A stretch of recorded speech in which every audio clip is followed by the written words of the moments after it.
Dnes ma čaká Sephora event a veľmi zle som spala, takže idem si dať túto masku, nech ma to trošku dá dohromady. Je to ten ich prvý Sephora House, ktorý som videla, že v zahraničí to už prebiehalo.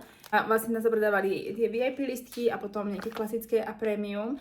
A my sme si kúpili s kamarátkou tie premium na štvrtok, pretože tie VIP sme nestihli. Ale potom mi vlastne prišla pozvánka z práce, kde nás pozvali cez Glow & Know, čo je vlastne beauty projekt od Refresheru, kde pracujem.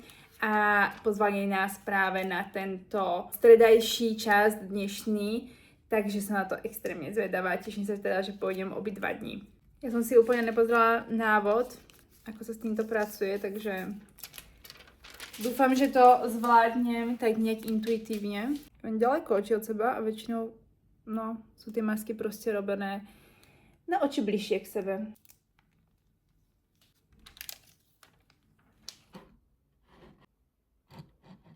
Prešla 1,5 hodiny, ja som si teraz umývala vlasy, takže tu mi trošku natiekla voda, ale inak je to priehľadné. Tak uvidíme.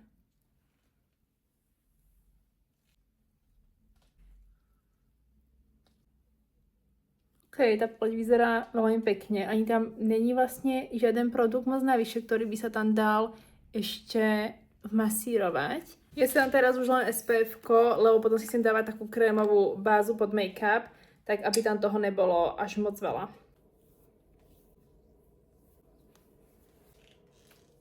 Spravila som si vlasy s Dysonou, nechávam to ešte všetko vychladnúť do poslednej chvíle, aby to čo najlepšie držalo.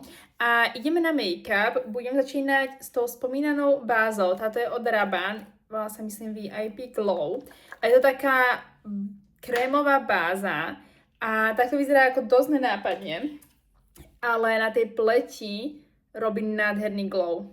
A keď použijete nie úplne extra krycí make-up, tak to krásne potom v tom líčení presvítá. Ja mám pocit, že o tej značke Rabanne sa zase tak veľa nehovorí, ale čo som vyskúšala aj ten make-up, aj táto báza, tak tie sú skvelé. Mám aj korektor, ten mi príde zase taký ako trošku obyčajnejší, by som povedala. Neviem, či to vidíte, ale ono to naozaj robí taký nádherný lesk na tej pleti, ale žiadne akože trblietky alebo perleť nejaká veľká, ale je to strašne prirodzené. A ten make-up vyzerá veľmi dobre, potom aj dobre na tom drží.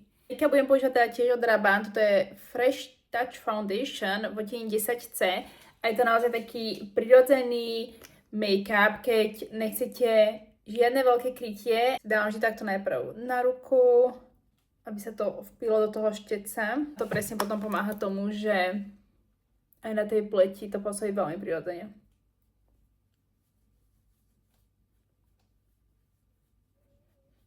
Vidíte, že je to fakt veľmi jemné a skoro ani není vidieť, že nejaký make-up by na tej pleti bol. Korektor budem používať tento od Maybelline, je to odtieň 03.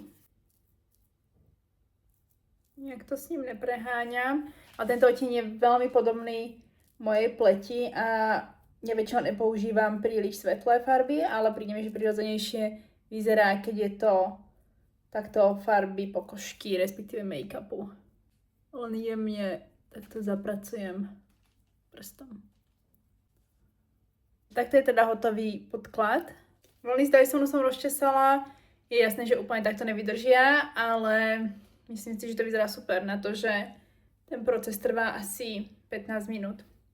My sme mali teraz pracovný kol, ktorý sa trošku predĺžil, takže som sa už trošku naličila mimo kamery, aby to bolo rýchlejšie, ale čo vám chcem ukázať sú nové lícenky od Benefitu, pretože na tie som dostala na Instagrame pár otázok a tu mi to dojde ideálna príležitosť ich trošku viac predstaviť. Ja som bola na evente, kde sa predstavovali a dostala som takto 4 krásne odtiene, čiže sa, že vybrali také fakt pekné nositeľné farby. A sú to vlastne dva druhy líceniek. Toto je taký jelly stick a táto je krémová, respektíve tekutá krémová. Tieto jelly sticky, tieto kamienky tam normálne nie sú, ale to sme sa tam zdobili na evente. Sú také trošku trblietkavé, respektíve majú taký akoby glow. Tak to vyzerajú. Toto je odtieň Figgy, ten nádherná farba.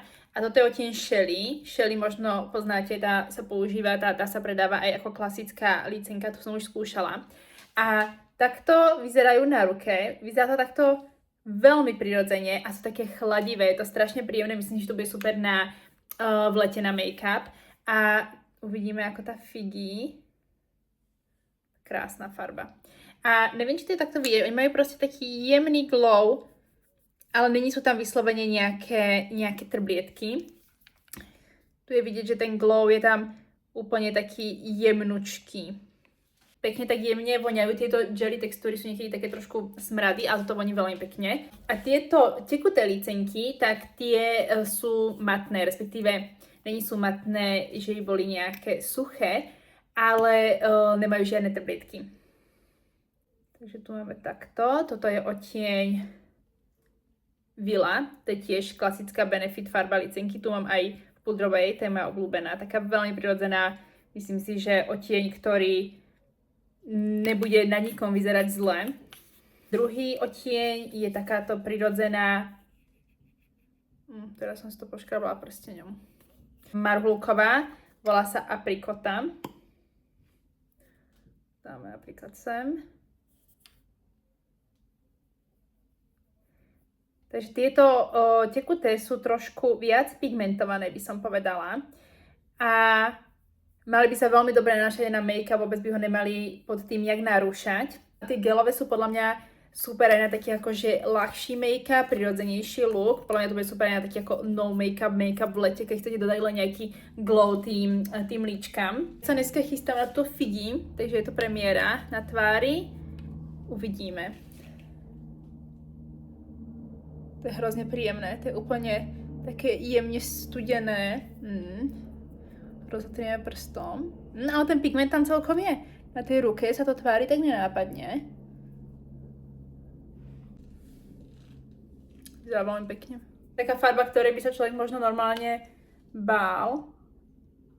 Ale potom rozotretí.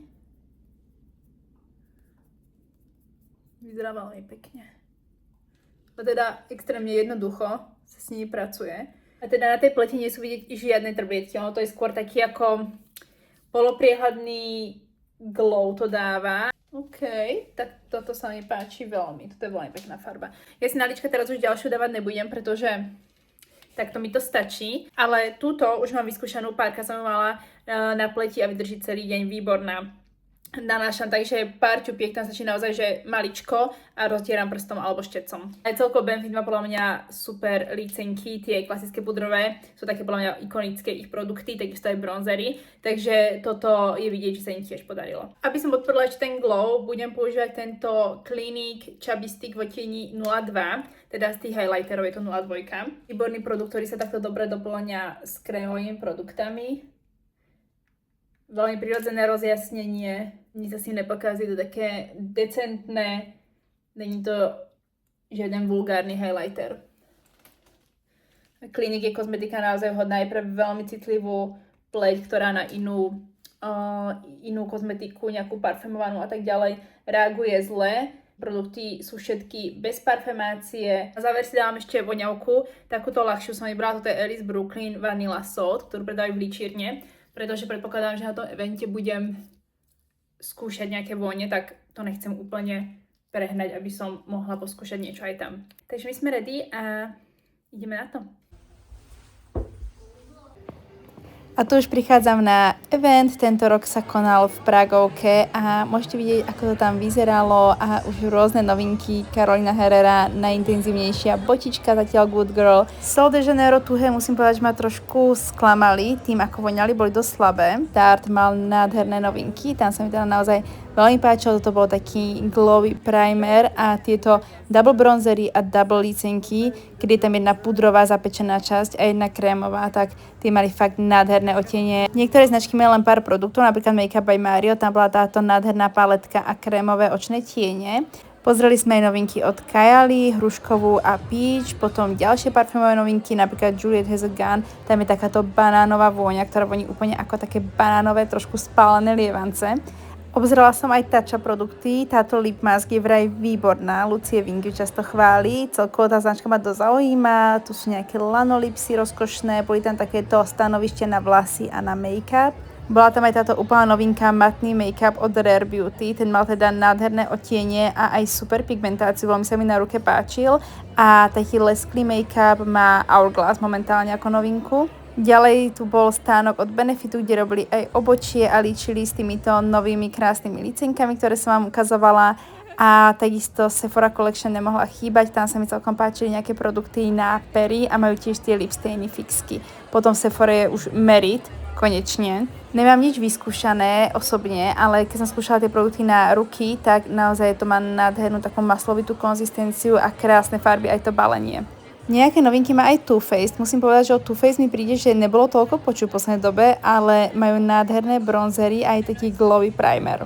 U Erborian ma zaujal ich zelený CC krém, to naozaj má veľmi pekné krytie. A tu už vidíme House Lab stánok, tam mali lícenky, make-upy, tam mi slečna dala aj môj odtieň na vyskúšanie na doma, takisto aj korektor. Stánky tam mali aj vlasové značky španielská Goa Organic a Maracan Oil a tu už ideme na skincare novinka Glowery, tie obaly sú fakt, že veľmi rozkošné. A zo značiek, ktoré som vôbec nepoznala, tak ma zaujala táto korejská Aestura, ktorá sa používa v Koreji aj v nemocniciach, predáva sa v lekárniach, je to taká funkčná, jednoduchá kozmetika. Bio ma predstavoval novú kolagénovú masku a ďalej ešte pár nahliadnutí k stánku Natasha Denona, potom k týmto dostupným gurmánkam, ktoré majú v Sephore, jedna stojí 790 korún, toto voní úplne ako milkshake jahodový a tu už som na ceste domov ešte aj s takýmto krásnym výhľadom, aj keď pršalo. Tak ja už som doma po všetkých povinnostiach, už mám zostrihané reelko z eventu na Glowenov Instagram, takže povinnosti máme za sebou a za odmenu si idem pozrieť, čo sa nachádza v tejto obrovskej Sephora taške, pretože ešte som nemala silu to otvoriť a boli proste dôležitejšie veci na práci, ale idem vám to teda ukázať, čo všetko sa nachádzalo v taške k VIP lístku alebo pre pozvaných ľudí. Obrovskú radosť mám z tejto Natasha Denona Xenon paletky, to sú nádherné studené odtiene, teším sa, čo s tým vytvorím. Potom tu je multifunkčná ceruska od Too Faced, potom tento deodorant Soul and Stone som veľmi dlho chcela vyskúšať. Takisto Drunk Elephant, to bude moja úplne prvá skúsenosť s nimi, Makeup by Mario, ten matný tieň, Lanolips, rozkošné balzamy, parfumovaný mist Sephora, nádherný Too Faced highlighter alebo rozjasňujúci podklad, SPF tyčinka, vanilkový parfém, House Labs, produkt na pery, Rare balzam na pery, klasika Sol de Janeiro 62, táto niche vôňa. Potom je tu pár zaujímavých produktov z vlastnej značky Sephory, Sephora Collection, Pixie, vankušiky pod oči trojbalenie, Kylie, malá vôňa, Pixie, takýto nádherný blush. One Size Primer pod make-up, dve riasinky, táto od Benefitov a od Hourglass. Takéto mliečne tonikum Eisenberg. Od Eisenberg neviem ešte, čo si mám o tej značke úplne myslieť. Táto spomínaná Aestura, Glowery, takýto lipík a NARS multifunkčná tyčinka. Už spomínaná maska od Biomi, Tarte ceruska na oči. A extrémne sa teším z tejto sviežej nádhernej novinky od Loewe. Makeup Forever ceruska na oči, Lip Stain od Sephora Collection, Summer Fridays balzamík, Ritual stelové mlieko, toto sérum proti začervenaniu Erborian, Kosas highlighter, sérum na vlasy, ktoré vonia ako cukrová vata, Tatcha mliečko a ako posledné objemový sprej od Maracan Oil. A keďže som vám zabudla natočiť záver, tak to je posledný pohľad na produkty a ja ďakujem za zhliadnutie, majte sa krásne.